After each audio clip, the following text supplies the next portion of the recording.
रेणु रना रना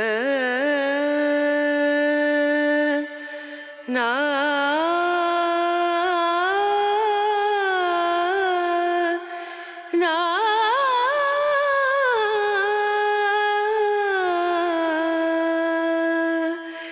रेणु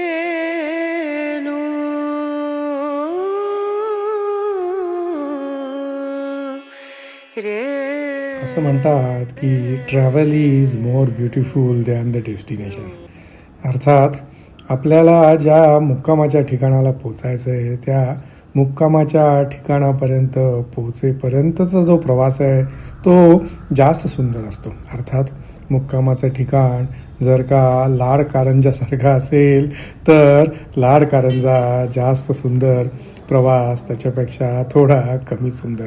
पण हाच प्रवास जर का आपण लाड कारंजावरनं अकोल्याला जात असू किंवा शेगावला जात असू तर हा प्रवाससुद्धा अतिशय सुंदर होतो. आणि त्यातल्या त्यात जर का संध्याकाळच्या वेळेला हा प्रवास आपण करत असू, जवळजवळ 110-120 किलोमीटरचं अंतर अकोल्यापर्यंत अतिशय सुंदर असतं. कारंजावरनं मूर्तिजापूरकडे आपण निघालो. मूर्तिजापूर आलं की त्याच्यानंतर सुरू होतो तो नागपूर ते मुंबईचा सुंदरसा हायवे.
परमपूज्य थोरले स्वामी म्हणजे आपले श्री टेंबे स्वामी हे नरसिंहहून अमरावतीला जात होते आपला चातुर्मास संपवून. त्यावेळेला त्यांना असा दृष्टांत झाला आणि त्यांच्या अशा लक्षात आले की हेच ते ठिकाण की जिथे नरसिंह सरस्वती महाराज यांचा जन्म झाला.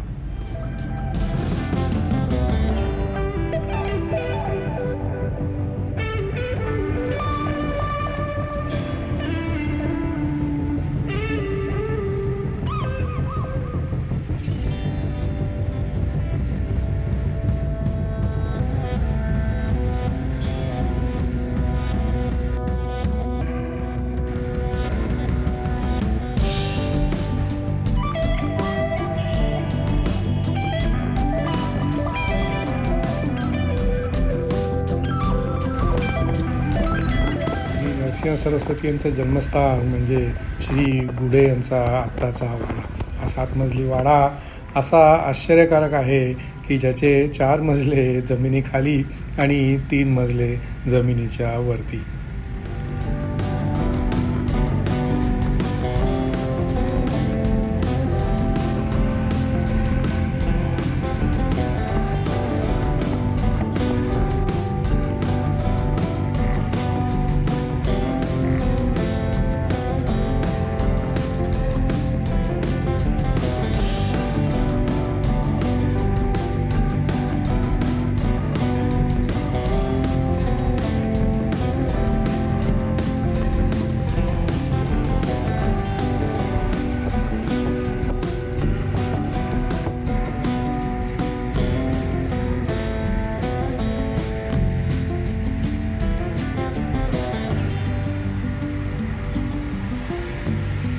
नरसिंह सरस्वती वयाच्या 8व्या वर्षापर्यंत काही बोलत नव्हते. तोंडातून फक्त ओमचा उच्चारण होत होता.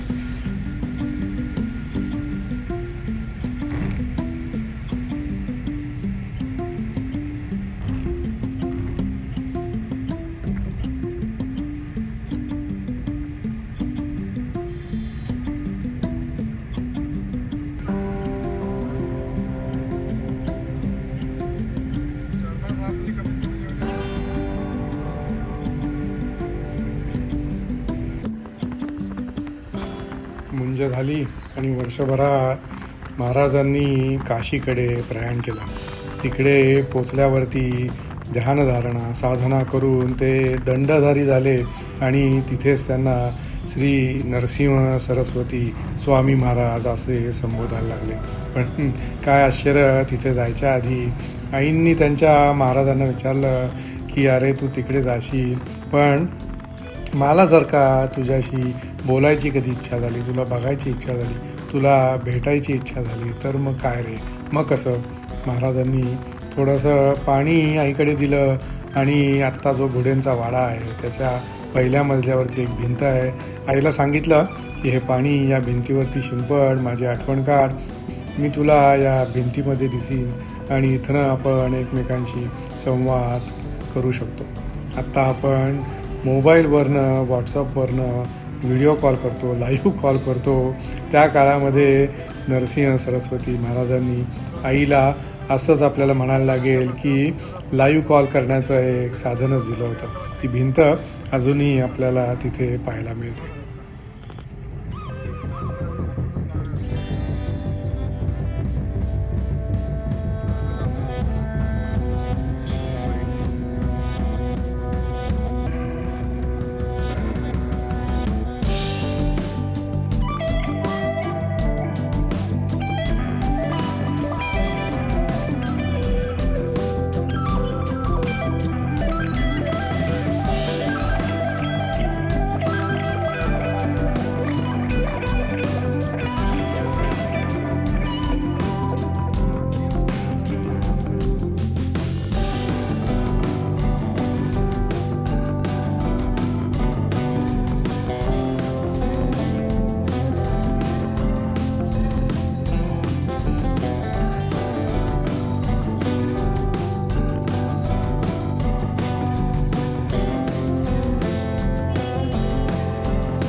कारंजा ते अकोला रस्ता एवढा सुंदर, त्यातल्या त्यात जर का संध्याकाळी प्रवास करत असू, साधारणतः अर्धा ते पाऊण तास मावळत्या सूर्याचं अतिशय विलोभनीय दृश्य आपल्या नजरेस पडतं.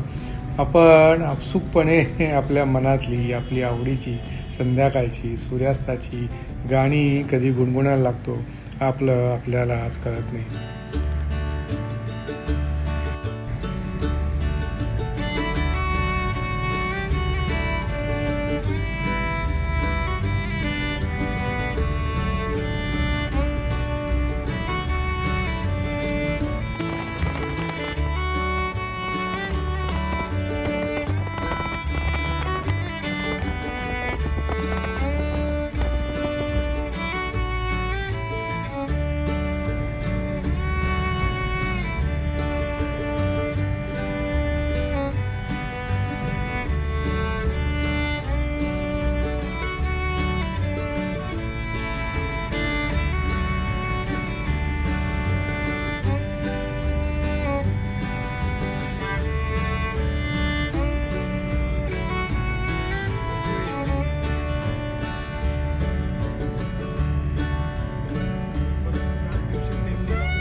रस्त्याच्या दोन्ही बाजूला विस्तीर्ण असा मोकळा परिसर, जाणारी येणारी वाहनं आणि मध्येच पूर्ण असा दिसणारा मोकळा रस्ता.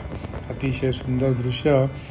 कारंज्यावरनं जर का आपल्याला अकोल्याला जायचं असेल तर हा जो मार्ग आहे मूर्तिजापूरवरनं अकोला आणि अकोल्यावरनं मग पुढे शेगाव, अतिशय सुंदर मार्ग. रस्त्यामध्ये खड्डा शोधूनसुद्धा सापडणार नाही इतका चांगला रस्ता.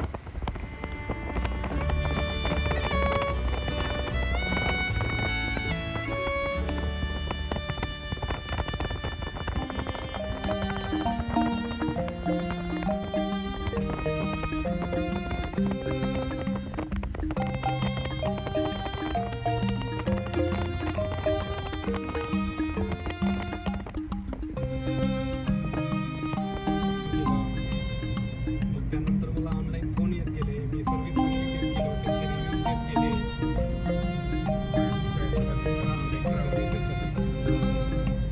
मला ऑनलाईन बुकिंग पण खूप मिळतं.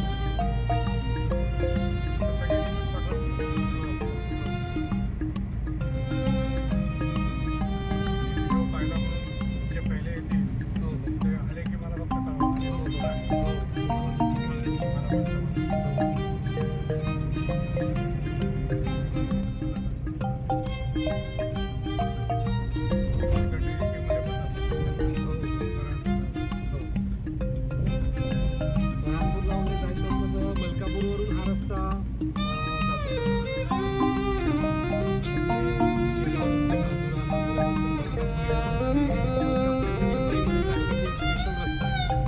स्टेट हायवेज आहे.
ते कसं आता रेल्वे स्टेशन म्हणजे सर्व टुरिस्टच्या हिशोबानं हॉटेल, नाश्ता, चहा, ऑटो स्टँड वगैरे हे सर्व